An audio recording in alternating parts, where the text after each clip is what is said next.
안녕하세요. 이야기 할머니 유튜브 시청자 여러분. 이야기 할머니 사업본부의 현지 연구원 손루시아라고 합니다. 매년 연말이면 이야기 할머니 사업본부에는 이야기 할머니 선발과 관련된 문의 전화가 많이 오는데요. 17기 이야기 할머니 모집과 관련하여 지원자들이 자주 물어보는 질문, 그리고 이야기 할머니 사업에 대한 오해와 진실에 대하여 선배 할머니들께서 직접 답변해주는 시간을 마련해 보았습니다. 어서오세요. 안녕하세요. 아름다운 이야기 할머니 12기 박주호입니다. 포항에서 활동하고 있습니다. 안녕하세요. 아름다운 이야기 할머니 14기 신미희입니다. 네, 저는 대구 수성구에서 활동하고 있는 15기 남혜신 이야기 할머니입니다. 반갑습니다.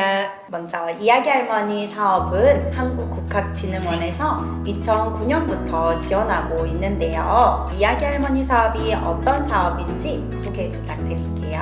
저요. 아름다운 이야기 할머니는 옛날에 책이나 미디어가 많이 발달되지 않을 때 할머니들이 손자들 모아놓고 드런드런 얘기했던 그런 정서로 이야기를 숙지해서 또 암기해서 아이들을 유치원이나 초등학교 저학년 아이들 찾아가서 이야기를 들려주는 그런 사업입니다. 현재 이야기 할머니로 활동 중이신데 어떻게 지원하시게 되셨나요? 저는 2023년 그때 도서관에서 녹음 봉사를 하고 있었어요. 그때 같이 봉사하시는 분 중에 한 분이 너무 재밌는 봉사가 하나 더 있다. 그래서 이 이야기 할머니를 가르쳐 주어서 제가 지원하게 되었고, 저도 평소에 책도 좋아하지만 아이를 좋아하니까 자연스럽게 이곳에 끌리더라고요. 저는 현재 12기로 활동하고 있는 그 지인의 소개로 이 사업을 먼저 알게 되었어요. 소년들의 미담을 아이들에게 이야기해주면서 어떤 전통 문화도 계승하고 인성교육도 함양할 수 있다는 그런 부분이 매력적이었고, 또 하나 제 스스로가 이제 사회 봉사에 기여할 수 있다는 그런 마음도 들어서 적극 지원하게 되었고, 지금 현재 아주 만족하고 있습니다. 자, 그럼 본격적으로 우리 지원자분들이 가장 궁금해하는 질문 10가지에 대해 선배 할머니들이 답변해보는 시간을 가질 텐데요. 다들 준비되셨나요? 네. 이야기 할머니는 아이들에게 책을 읽어주는 활동이다. 책을 읽어주는 게 아니라 책을 들려주는 거라고 기억하시면 간단한 답이 아닐까 생각합니다. 아이들에게 들려주는 이야기는 사업본부에서 정해주는 이야기로 들려주어야 한다. 한국국학진흥원에서 34주차 이야기를 전부 처음부터 정리해 주셔요. 그래서 1학기에 17주, 2학기 17주에서 이 부분의 이야기를 저희들이 외워서 계획대로 아이들에게 전달해 주는 그런 사업입니다. 현장에서 아이들이 가장 좋아하는 이야기는 어떤 것인가요? 전래동화 부분에서 동물들이 많이 나오는 거, 그래서 동물들의 의성어나 어태어를 저희가 이제 표현을 하면 아이들의 집중도가 훨씬 높아지는 것 같아서 그런 부분들을 좋아하는 것 같습니다. 세 번째 질문은 우리 지원자들이 가장 궁금해하실 것 같은데요. 이야기 할머니는 시급이 4만 원이다.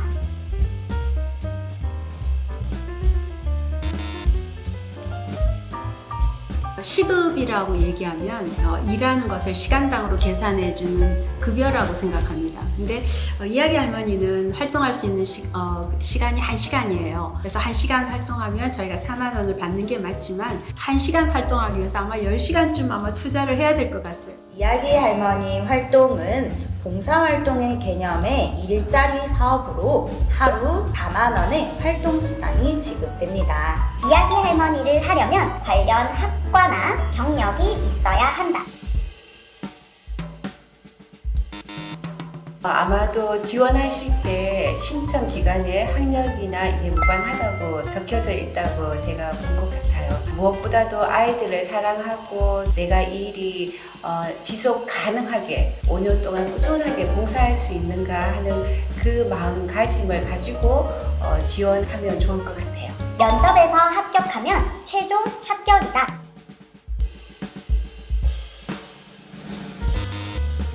6회 교육기간 동안 3개의 이야기 중에서 하나를 선택해서 그걸 외우고 또 연구원님들에게 그걸 평가를 받는 그 기간 동안 그 쉽지 않은 여정을 다 수료하고 최종적으로 11월 달경 해서 최종 합격자가 발표되는 걸로 알고 있습니다. 이야기 할머니는 활동복이 지급된다. 저희가 지금 입고 있는 이 활동복이 진흥원 측에서 제공해 주신 활동복입니다. 활동복이 지원이 되지만 뭐 수선을 해야 된다 아니면 시스로 가야 된다 이럴 때는 본인이 가지고 계시는 전통 한복이라든지 깔끔하게 입을 수 있는 정장도 가끔씩 입고 가셔도 된다고 제가 들었으니까 너무 걱정하지 않으셔도 될 것 같습니다. 한국국학진흥원이 경상북도 안동에 있는데 모든 교육을 안동에서 받아야 한다. 교육이 여러 차례 있습니다. 근데 저희가 면접이 끝나고 나면 1차 신규 교육을 안동에서 해요. 신규 교육 1회는 안동국학진흥원에서 진행을 하고 6회 그 원래 교육은 각 권역별로 나누어서 자기 지역의 권역별로 가까운 곳에 가셔서 교육을 받으시면 됩니다. 그때 빠지지 말고 단 1회라도 빠지면 저희가 합격을 할 수가 없으니까 반드시 참석을 하셔서 교육을 받으셔야 합니다. 이야기 할머니가 직접 유아교육 기관을 섭외해야 한다. 배정은 국학진흥원에서 미리 요아기관에서 이야기 할머니를 신청하면 그 신청했는 기관에 저희들이 파견이 나가는 시기예요. 저희가 배정받는 그 기간은 사는 주거지에서 가까운 쪽으로 아마 배정을 해주시는 것 같습니다. 이야기 할머니 활동은 최대 5년까지 가능하다.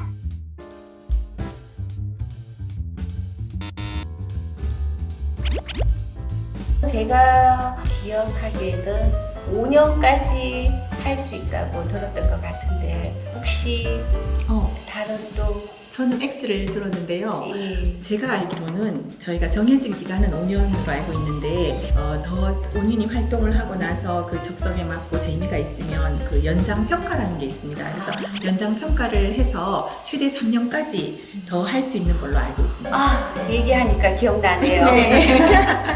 이야기 할머니 활동은 매일 할 수 있다.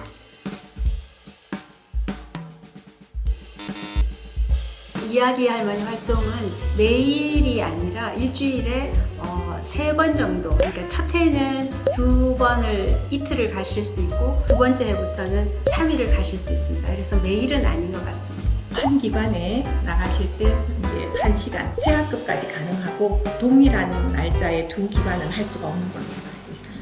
이렇게 우리 지원자 여러분들이 가장 궁금해하는 질문 10가지에 대해 이야기를 나눠보았는데요.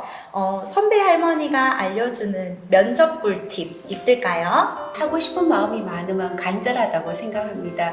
그날 아마 주어진 동화 내용이 있을 거예요. 그걸 내가 정말 최선을 다해서 잘 외워서 잘 표현하셔서 꼭 합격하시기 바랍니다. 유치원에서 일어날 수 있는 상황들이 굉장히 많아요. 어떤 애들은 이야기하는 도중에 울기도 하고 어떤 애들은 떠들기도 하고 이런 상황들을 한번 생각해 보시고 정확한 언어 구사 능력으로 이야기를 맛깔나게 전할 수 있는 그런 것들도 한번 연습해 보시면 좋을 것 같습니다. 어떤 할머니로 기억이 되었으면 좋겠느냐, 아이들이 어떻게 기억해 줬으면 좋겠느냐라고 제가 질문을 받았던 것 같은데 이야기 할머니를 기억하기보다 할머니가 들려준 이야기를 기억하고 그 이야기를 생활에 적용할 수 있는 아이들이 되었으면 좋겠다. 그렇게 대답했던 것 같습니다.